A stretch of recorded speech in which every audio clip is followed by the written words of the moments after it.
Acusado por mi hermana de 16 años, tomé un acuerdo de 5 años de libertad condicional para evitar 20 años en prisión. 10 años después, su esposo descubrió la verdad. Elise y yo éramos muy cercanos, posiblemente más que la mayoría de los hermanos, a pesar de la diferencia de 4 años. Éramos prácticamente mejores amigos, aunque, dadas las circunstancias, eso pueda sonar extraño ahora, pero era normal en aquel entonces. Nunca fui el estudiante más brillante. Siempre luché con las calificaciones, apenas pasando la mayoría de las clases, pero me apasionaba la electrónica, no la programación ni las computadoras, sino desarmar cosas y volver a armarlas. Comencé con controles remotos de televisores antiguos y radios que encontraba en ventas de garaje.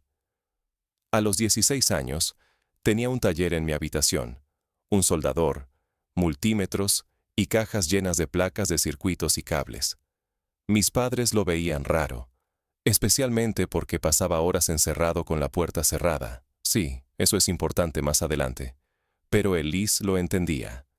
Ella tenía 10 años cuando me tomé en serio este hobby, y pasaba horas en mi habitación viéndome trabajar, haciéndome preguntas sobre cómo funcionaba cada pieza, por qué conectaba ciertos cables, etc. A veces me ayudaba a organizar las piezas, o a sostenerlas mientras soldaba. Era nuestro momento especial, ¿sabes? Sin embargo, mis padres sí jugaban a tener favoritos. Elise era la estudiante ideal. Calificaciones perfectas, equipo de gimnasia, consejo estudiantil, el paquete completo. Yo, en cambio, apenas pasaba las clases y pasaba mi tiempo en mi cuarto con la electrónica o en el parque de skate. Pero Elise siempre me defendió. Por ejemplo, una vez me atraparon fumando detrás del gimnasio en mi penúltimo año de secundaria.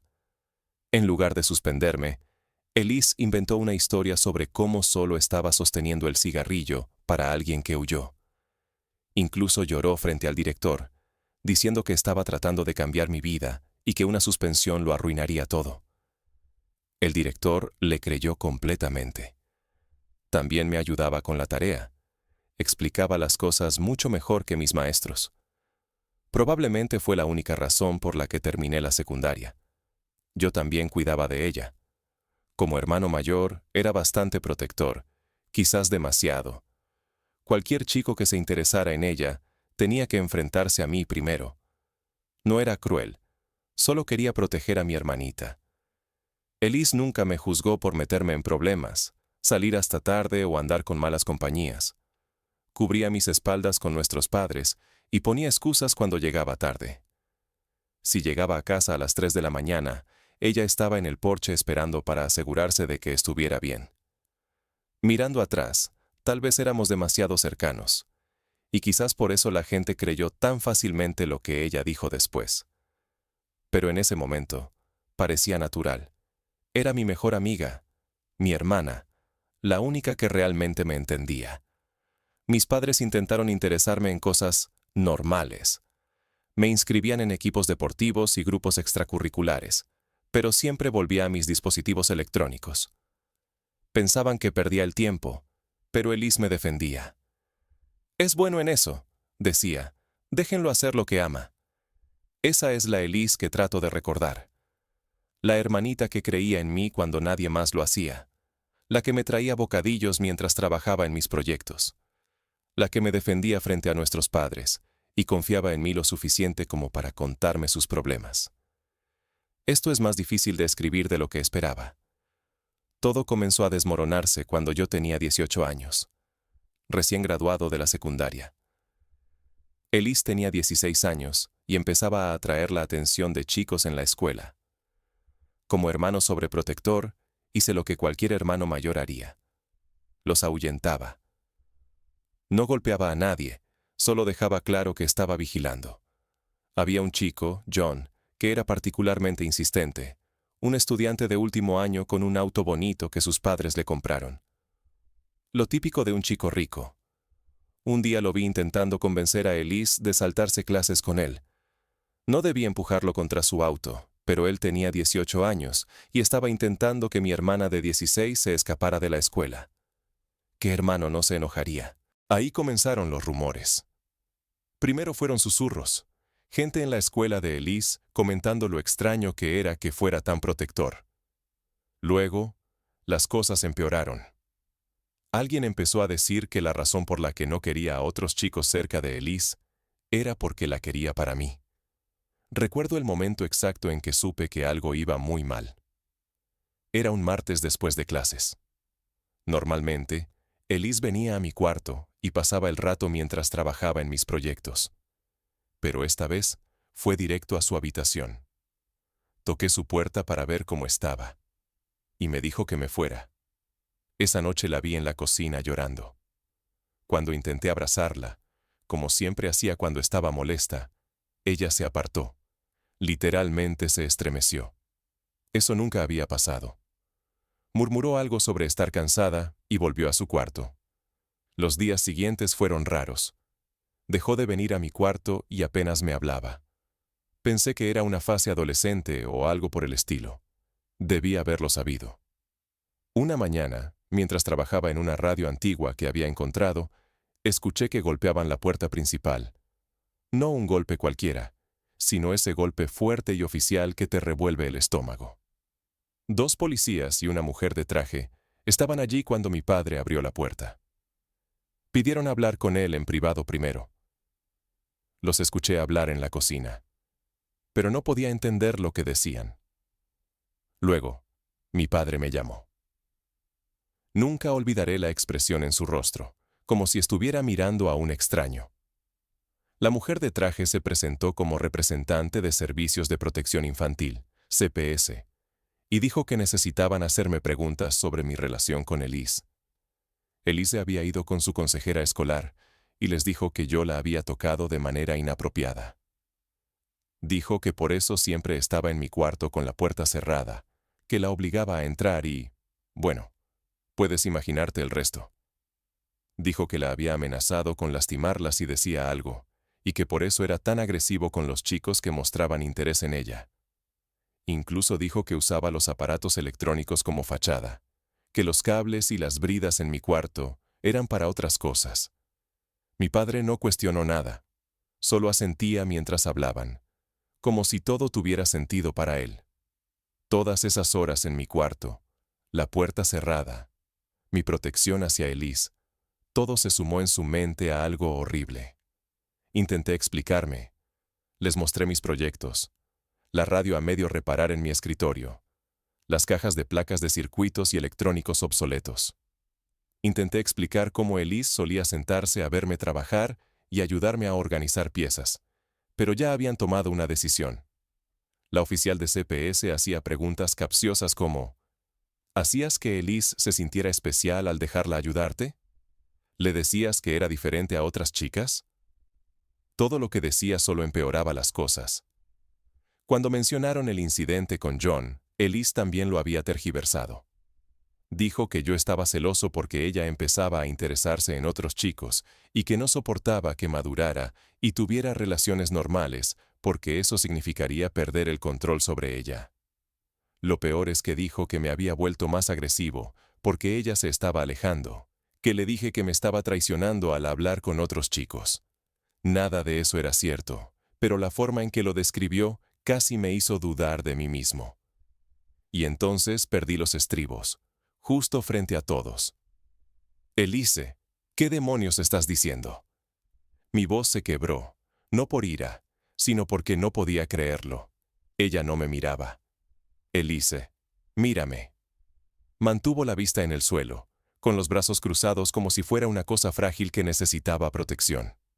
Ese pequeño gesto solo me enfureció más. Sabes que esto no es verdad, lo sabes. Me volví hacia mi padre, desesperado. Papá, por favor, me conoces, nunca haría algo así.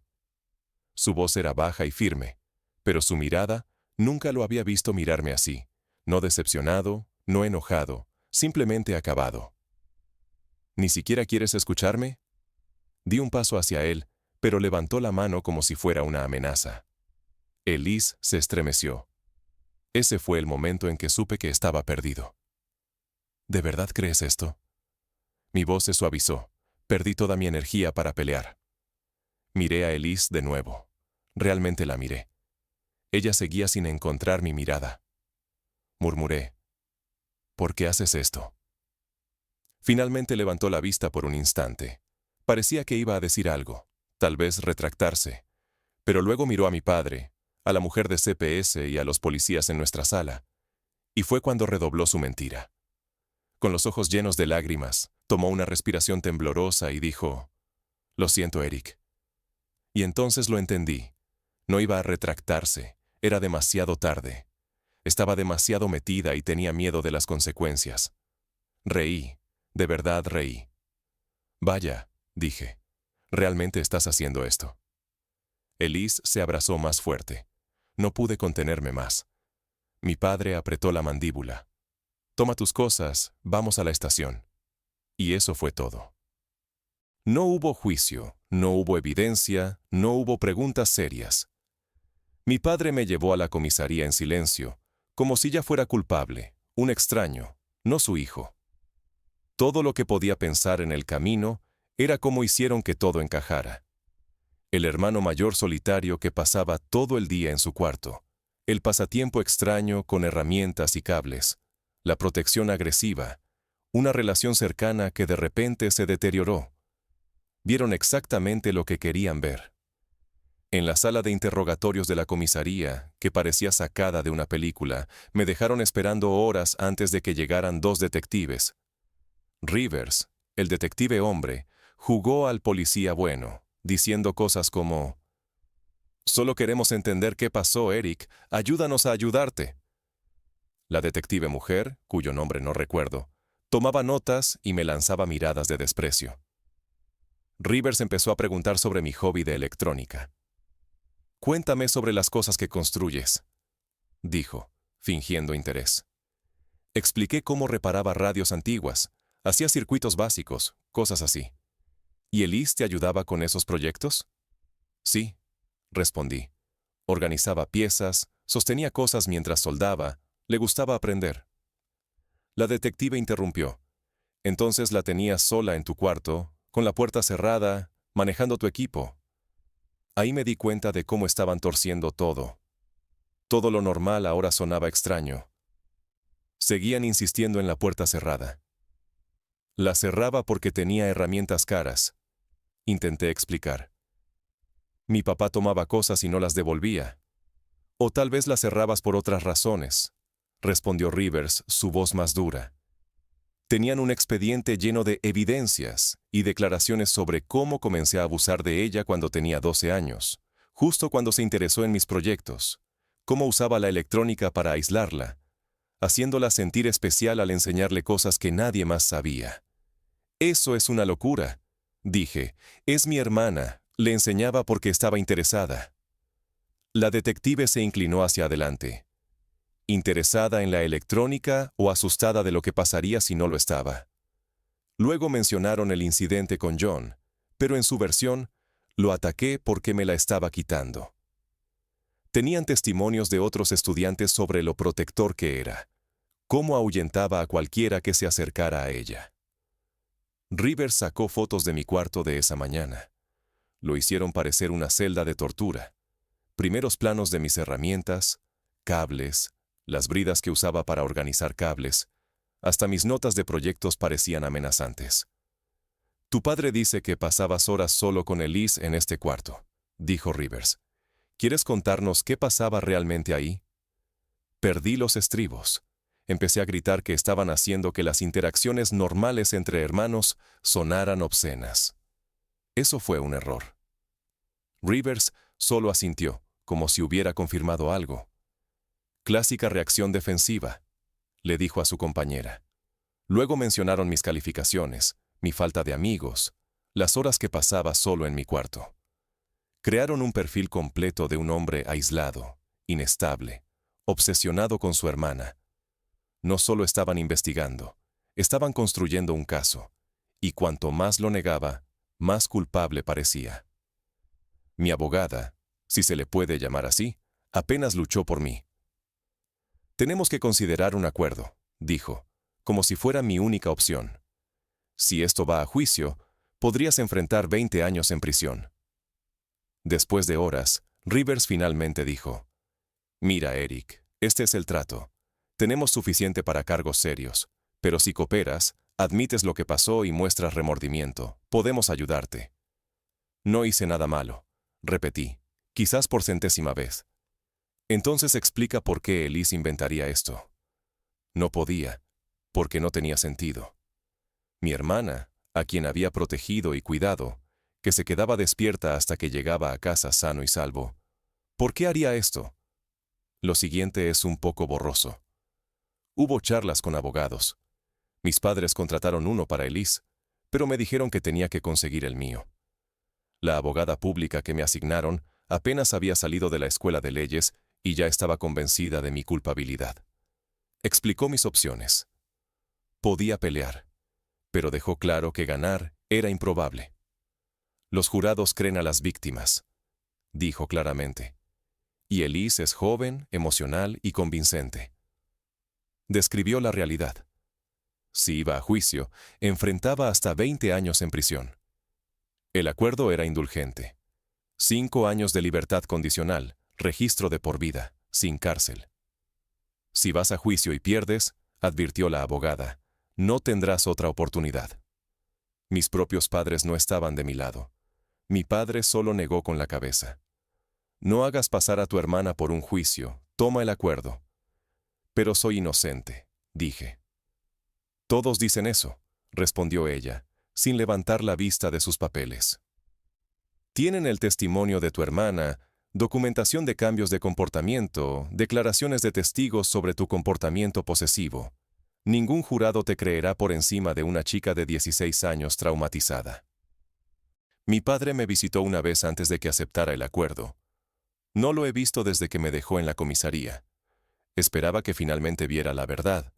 En cambio, dijo: «Solo admite lo que hiciste, Eric. No hagas pasar a tu hermana por un juicio». «Papá, por favor», supliqué. «Me conoces. Nunca haría eso». Me cortó. «Pensé que te conocía, supongo que no». Esa fue mi última conversación real con mi padre.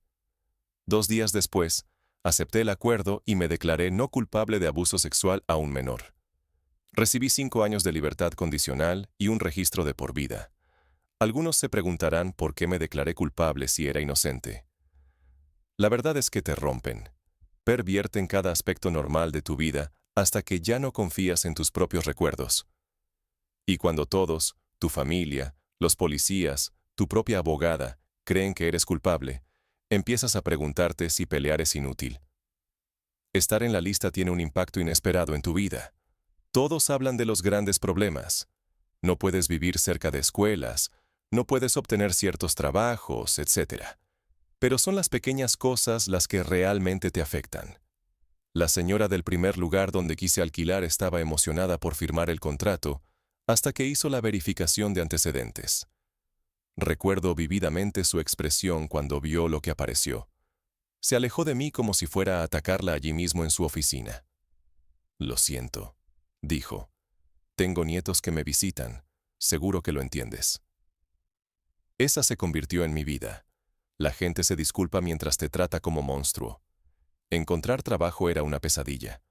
La mayoría de los lugares ni siquiera consideraban mi solicitud si veían que tenía que marcar esa casilla. Las pocas entrevistas que conseguí siempre terminaban igual: «Te llamaremos». Nunca lo hicieron. Finalmente, encontré a Mike, que tenía una pequeña fábrica. Contrataba a personas que otros no querían. Exconvictos, adictos en recuperación, gente como yo.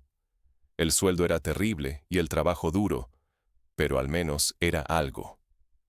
«Mira», me dijo Mike el primer día, «no me importa lo que hiciste, solo llega a tiempo y haz tu trabajo». Trabajé allí casi 2 años. Luego alguien descubrió mi situación y empezó a causar problemas, diciendo a los otros trabajadores que no deberían trabajar con alguien como yo, porque era peligroso. Mike intentó defenderme, pero finalmente tuvo que despedirme. «No puedo arriesgarme a perder a toda mi fuerza laboral», dijo. Al menos me dio una buena indemnización. Perdí mi apartamento poco después. Terminé viviendo en mi auto por un tiempo. Una membresía de Planet Fitness fue mi mejor amiga. $10 al mes por un lugar donde ducharme y usar el baño. Dormía en los estacionamientos de Walmart abiertos 24 horas. Si no causabas problemas, la seguridad normalmente te dejaba en paz. Pero lo peor no eran las cosas prácticas, era ver la vida seguir sin mí. A través de amigos mutuos en Facebook, antes de que me bloquearan, vi a Elise graduarse con honores, ir a la universidad con una beca completa, conocer a un tipo rico, Billy, en un evento del campus. Mientras tanto, yo comía ravioles fríos de una lata en mi auto, intentando decidir dónde podía estacionar sin que la policía me molestara. Cometí el error de intentar salir con alguien una vez. Conocí a Sara en uno de mis trabajos. Era amable, y no hacía muchas preguntas sobre mi pasado. Salimos varias veces. Todo iba bien. Luego me preguntó por qué siempre tenía que verificar la dirección de los lugares a los que íbamos. Decidí ser honesto. Le conté sobre el registro y cómo tenía que ser cuidadoso. Intenté explicarle que era inocente, que la acusación era falsa. Dijo que necesitaba tiempo para pensar. Al día siguiente, su hermano y 2 de sus amigos aparecieron en mi trabajo. Tuve que dejar ese trabajo también. Después de eso, empecé a frecuentar una pequeña biblioteca. La bibliotecaria parecía entender mi situación, aunque nunca dijo nada. Solo ponía libros que creía que me interesarían en el carrito de devoluciones, muchos manuales técnicos y libros de electrónica. Supongo que notó lo que solía leer. Un día me encontró buscando cursos en línea, se sentó y me ayudó a encontrar algunos gratuitos. La educación es un derecho de todos, dijo. Fue la primera persona en años que me trató con dignidad. Empecé a aprender sobre criptomonedas a través de esos cursos. Pensé que era algo que podía hacer sin que verificaran mis antecedentes. Resultó que tenía talento para entender el lado técnico. Gané algo de dinero aquí y allá con el comercio. Pero lo que realmente me destrozó fue ver comentarios en las redes sociales de Elise. Todos elogiaban lo valiente que era, cómo había superado su trauma y logrado el éxito. Incluso escribió un artículo en el periódico de su campus sobre ser sobreviviente. La llamaban inspiradora. Mientras tanto, yo apenas sobrevivía. Es curioso cómo funciona eso, ¿no? Pensé en intentar limpiar mi nombre, pero ¿quién me creería? Elise era una estudiante universitaria exitosa, yo solo un tipo creepy viviendo en su auto. El sistema no se preocupa por gente como yo. Así pasé la mayor parte de mis 20 años. Cambiando de trabajos y lugares, nunca quedándome lo suficiente para que la gente descubriera mi pasado, sin hacer amigos porque, ¿para qué? Si se irían al saberlo. Algunas noches, acostado en mi auto, miraba fotos familiares antiguas en mi teléfono, imágenes de Elise y yo cuando éramos niños, intentando entender qué salió mal y qué podría haber hecho diferente. Eso es lo que hace estar en la lista. No solo te quita la libertad, borra tu pasado, tu futuro y toda tu identidad. Dejas de ser una persona y te conviertes en una etiqueta. Pero entonces todo cambió. Era un martes cualquiera, estaba en el trabajo, había conseguido otro empleo en una fábrica, mejor que el anterior, cuando recibí un correo de un investigador privado. Casi lo eliminé pensando que era spam, pero algo me hizo leerlo. El investigador dijo que fue contratado por el esposo de Elise, Billy, para investigar su pasado porque ella había estado actuando extraño. El investigador había encontrado inconsistencias en su historia sobre mí y quería hablar. Al principio lo descarté. Ya había tenido suficiente con gente metiéndose en mi vida. Pero luego envió otro correo con pruebas de que era legítimo. Registros judiciales, archivos de casos, información que nunca había visto. Nos reunimos en un restaurante fuera de la ciudad. El investigador, llamémoslo Frank, tenía un gran paquete de documentos. La historia de tu hermana se está desmoronando, dijo, esparciendo papeles por la mesa. Llevo 30 años en esto. Nunca vi a alguien arruinar tan mal su propia mentira. Resultó que Elise había sido descuidada, muy descuidada. El marco temporal que dio para los supuestos eventos no coincidía con los registros escolares. Los relatos de sus amigos variaban cada vez que contaba la historia. Pero lo que realmente me sorprendió fue esto. ¿Recuerdas a John, el chico que siempre estaba tras ella? No era solo un tipo cualquiera. Resultó que Elise estaba saliendo con él en secreto. Y no solo eso, la encontraron en su auto haciendo cosas que no debía. Estaba convencida de que yo le contaría a nuestros padres, tal vez porque sabía que siempre había sido protector, o tal vez por puro miedo. En cualquier caso, necesitaba una distracción, algo grande e impactante para que nadie pensara en John. Así que inventó las acusaciones, sabiendo que una vez dichas, nada más importaría. Frank tenía copias de mensajes de texto entre Elise y sus amigos de esa época, que ella pensó que habían sido destruidos. En ellos, planeaba todo. Hablaba de cómo necesitaba una opción nuclear para mantenerme callado. No esperaba que las cosas llegaran tan lejos. Frank dijo, leyendo estos mensajes, parece que pensó que solo te enviarían a vivir con familiares o algo así. Cuando mi papá fue a fondo, ella tuvo demasiado miedo de retractarse. Me senté allí, leyendo todo, viendo la confirmación de lo que ya sabía. Frank siguió hablando. Billy me contrató porque ella ha estado actuando raro últimamente, bebiendo demasiado, paranoica. La encontró llorando sobre fotos familiares una noche. Cuando le preguntó por ti, se cerró por completo. Ahí fue cuando me llamó. Luego, Frank me dio un último documento. La confesión firmada de Elise. Billy la enfrentó con todas las pruebas, y ella se derrumbó y le contó todo. Necesito que entiendas algo, dijo Frank. Esto no va a arreglar todo mágicamente. El sistema legal no admite fácilmente sus errores, pero es un comienzo. Me dejó con copias de todo. Pasé toda la noche leyéndolo, desde los mensajes donde planeó todo hasta la confesión donde finalmente admitió la verdad. Incluso encontré publicaciones que hizo en un sitio sobre cómo hacer que las acusaciones de abuso fueran más creíbles. Al día siguiente, contacté a un abogado, esta vez uno de verdad, no una abogada pública sobrecargada que ya me consideraba culpable. Solicitamos un alivio posterior a la condena basado en nuevas pruebas. Mi abogado argumentó que la confesión de Elise, junto con las inconsistencias que Frank encontró, era suficiente para anular mi condena y sacarme del registro. Después de meses de procedimientos, un tribunal falló a mi favor. Mi expediente quedó limpio. Debería haberme sentido aliviado. Debería haber sentido algo.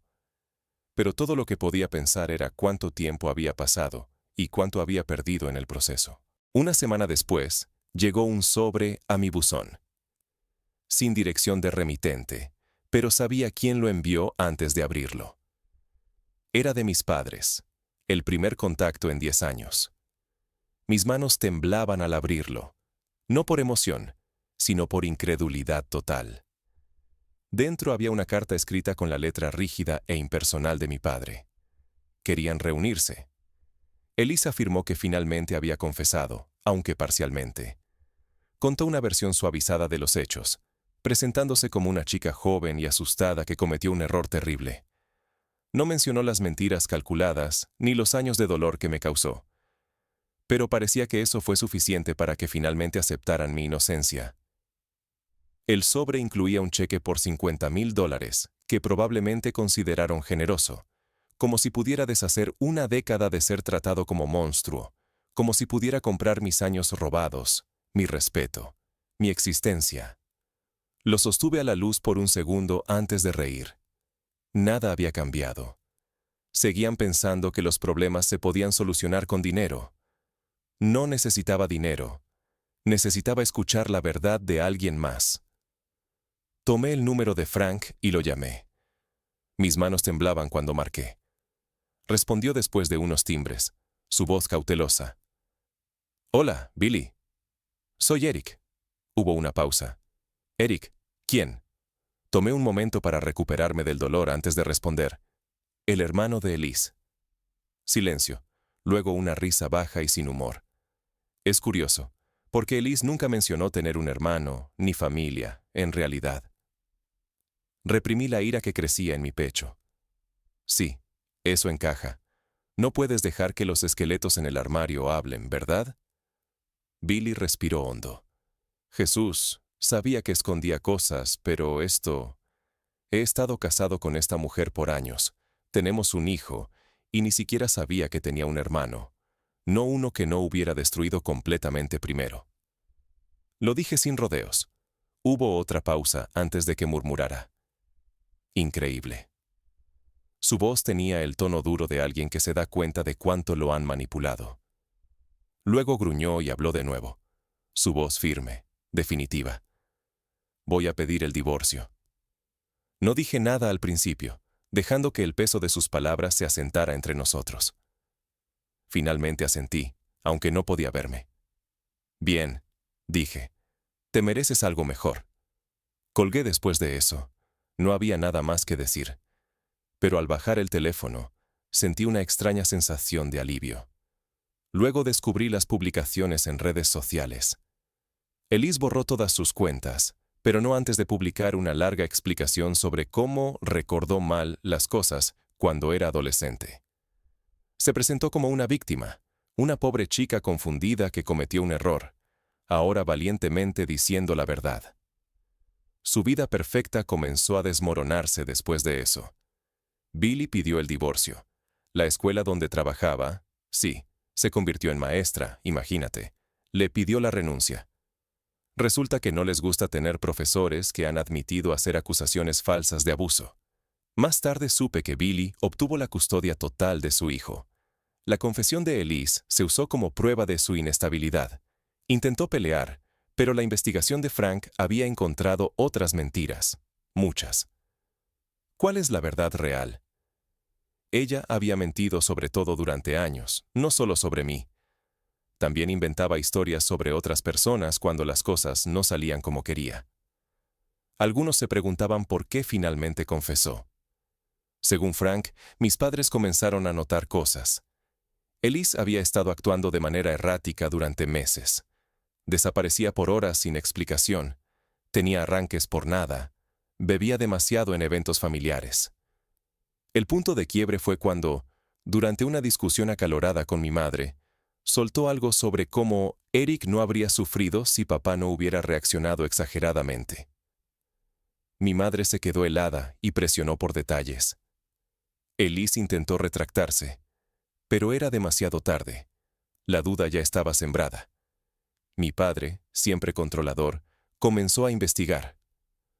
Contactó a personas del pasado de Elise, incluidos sus antiguos amigos de la secundaria, y con eso, los agujeros en su historia comenzaron a aparecer. Elise ya estaba en una espiral descendente, intentando mantener una mentira que se deshacía rápidamente. Así que cuando Billy la enfrentó con las pruebas, los mensajes, las contradicciones, la evidencia que pensó que había desaparecido, se derrumbó. Y entonces mi teléfono sonó. Era mi madre, su voz débil, como si hubiera estado llorando por horas. «Eric, por favor, necesitamos hablar». Casi cuelgo, pero algo en su tono me mantuvo en la línea. Comenzó a hablar sobre Elise, cómo finalmente les contó su versión de la historia. Admitió que había cometido errores, pero que era joven, estaba asustada y confundida. «No es la misma persona ahora», afirmó mi madre. «Está rota, Eric. Llora todos los días. Sabe que arruinó tu vida y apenas puede vivir consigo misma». Luego preguntaron, ¿no puedes simplemente perdonarla? Eso hizo que mi sangre hirviera. ¿Perdonarla? Como si hubiera roto mi auto o me hubiera robado dinero. No como si hubiera destruido toda mi existencia, dejándome en ruinas mientras ella seguía adelante y jugaba a ser la víctima durante años. «No entiendes», continuó mi madre. «Ella también está sufriendo ahora». Fue entonces cuando decidí encontrarme con ellos. No por cerrar heridas, no por reparar lazos familiares rotos. Quería que entendieran exactamente lo que me hicieron. «Bien», dije, «encontrémonos». Pero ya sabía cómo iba a terminar. Nos reunimos en un restaurante a medio camino entre nuestras ciudades. Mi madre empezó a llorar en cuanto me vio. Mi padre solo estaba sentado, viéndose viejo y roto. Tal vez descubrir que tu hija perfecta es una mentirosa te hace eso. Mi madre intentó abrazarme. Di un paso atrás. Solo sentémonos, dije. Habían preparado un discurso sobre cuánto lo sentían, cómo debieron confiar en mí, cómo querían reconstruir nuestra familia. Mi padre incluso sacó su chequera otra vez, como si tirar dinero al problema lo solucionara todo. Guarda eso, le dije. No vine por tu dinero. Mi madre siguió hablando, diciendo cosas como, solo intentábamos proteger a tu hermana. Hicimos lo que pensamos que era correcto en ese momento. Dando excusas como siempre. Los dejé hablar hasta que se cansaron. Luego saqué el paquete que Frank me dio y comencé a leer los mensajes de Elise en voz alta, los que mostraban cómo planeó todo. Vi sus rostros mientras se daban cuenta de cuánto los había engañado su preciosa hija. Estaba asustada, intentó justificar mi madre. Era solo una niña. Yo apenas era adulto, dije.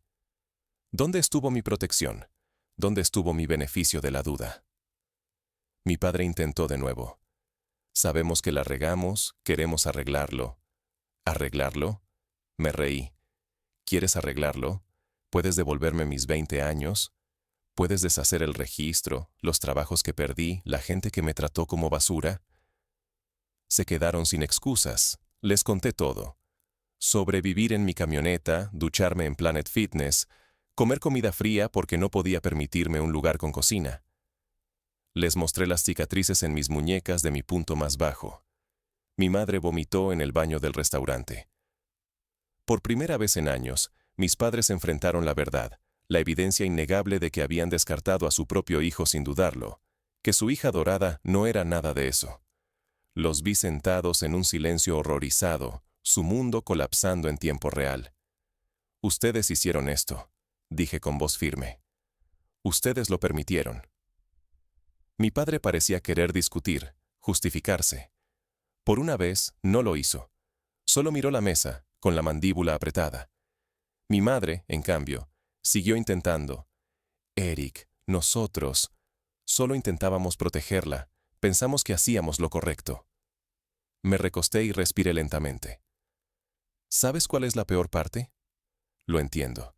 Si realmente fuera un monstruo, habrían hecho lo que cualquier padre decente haría. Pero nunca me dieron una oportunidad, ni una sola vez.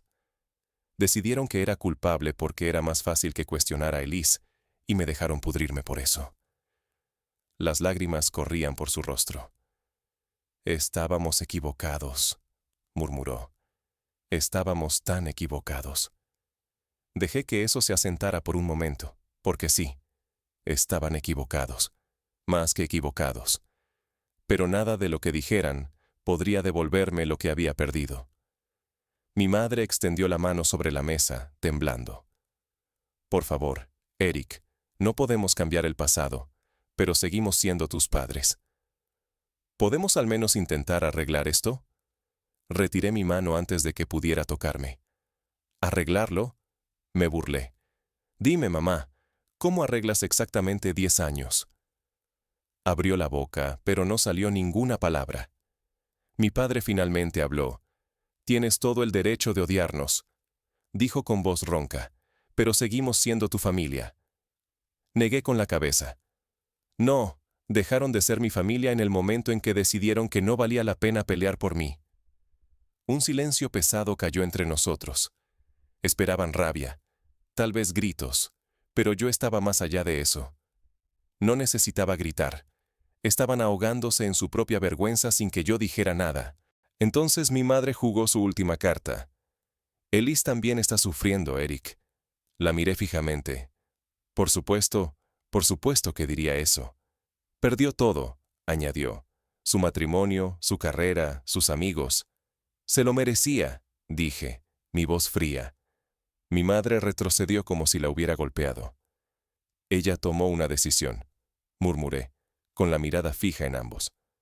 Mintió, y yo pagué las consecuencias. Pero ustedes. Miré directamente a mi padre, que se estremeció bajo mi mirada.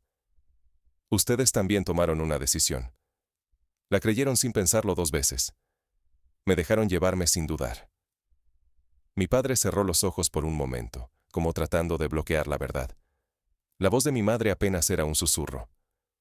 Ya no es la misma persona. Di una risa seca. Yo tampoco. ¿No era esa la verdadera tragedia?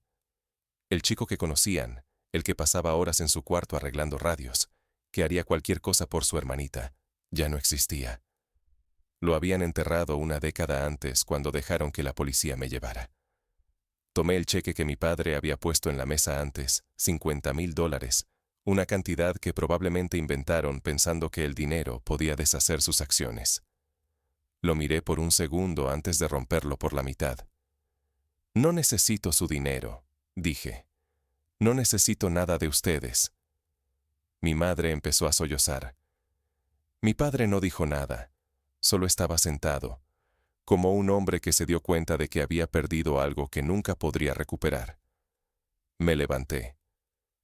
Tomaron su decisión, dije con calma. Ahora vivan con ella. Me fui sin mirar atrás. No sentí nada al salir de allí, ni satisfacción, ni alivio del peso en mis hombros, solo nada.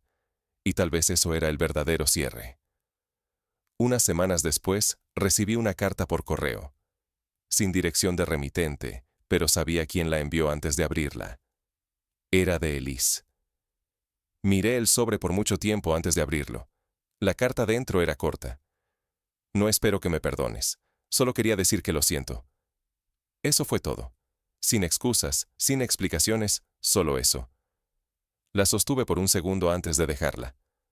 Nunca respondí. Sí, la vida no se volvió mágica después de eso. El daño estaba hecho, y siempre llevaré las cicatrices de esos 10 años. Pero finalmente estaba libre, verdaderamente libre. Con mi expediente limpio, podía vivir sin la carga de mi pasado.